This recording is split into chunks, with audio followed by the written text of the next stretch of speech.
శ్రీ గణేశాయ నమః. ఓం నారాయణ ఆదినారాయణ. భగవాన్ శ్రీ శ్రీ శ్రీ వెంకయ్య స్వామి వారికి నా హృదయపూర్వక నమస్కారములు. శ్రీవారి పాదరేణువు మాకాని వెంకట్రావు గారికి జయము జయము.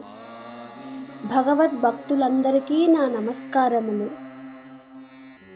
పారాయణ గ్రంథం గురుదేవులు భగవాన్ శ్రీ శ్రీ శ్రీ వెంకయ్య స్వామి వారి గీతామృతము. రచన సేకరణ శ్రీవారి పాదరేణువు మాకాని వెంకట్రావు గారు.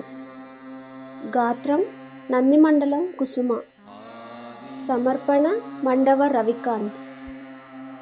ఈరోజు మనం గీతామృతంలోని 3వ భాగంలో ఉన్న గీతావాక్యములు 138 నుండి 140 వరకు చెప్పుకుందాం. 138. వెంకటప్ప నాయుడు దేవస్థానము కట్టించినారు స్వామి, వారికి డబ్బు ఇచ్చినారు స్వామి. ఎవరి డబ్బు అంటే మదరము చదరము అన్నారు. ఆయన పోతాడు, ఆయన వస్తాడు, మనకు ఇచ్చినారు, మదనము లేకుండా ఇచ్చినారు. ఈ వాక్యం యొక్క అర్థం. ఇక్కడ వెంకటప్ప నాయుడు దేవస్థానమును కట్టించినారు. ఆ వెంకటప్ప నాయుడు గారికి ఎవరు డబ్బు ఇచ్చినారు అంటే, ఇక్కడ చేరిన భక్తులు అందరూ సంతోషంతో దేవస్థానమును కట్టించుకోవడానికి డబ్బులు ఇచ్చారు. ఆ ధనము వెంకటప్ప నాయుడు దాచుకోకుండా, దాని మీద ఆశపడకుండా మనకు దేవస్థానమును కట్టించి ఇచ్చారు. ఆయన పదే పదే వస్తూ పోతూ ఉంటారు.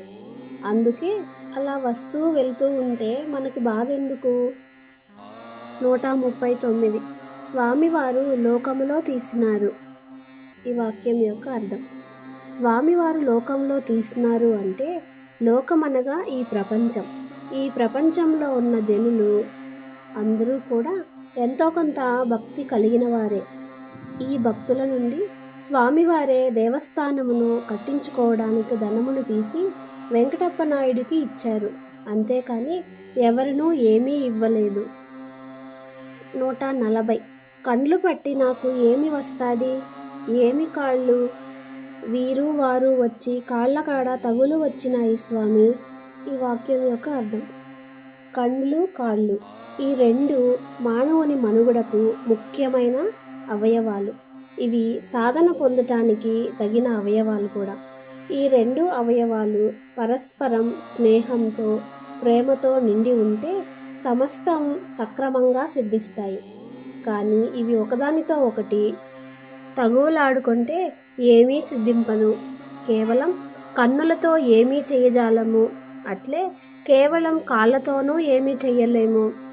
అనగా ఒక మంచి పనిని చేయదలిచినప్పుడు ఆ పనిని కనులారా చూడాలి. పిమ్మట ఆ పనిని పూర్తి చేయుటకు కాళ్ళతో నడిచి అక్కడికి వెళ్ళాలి.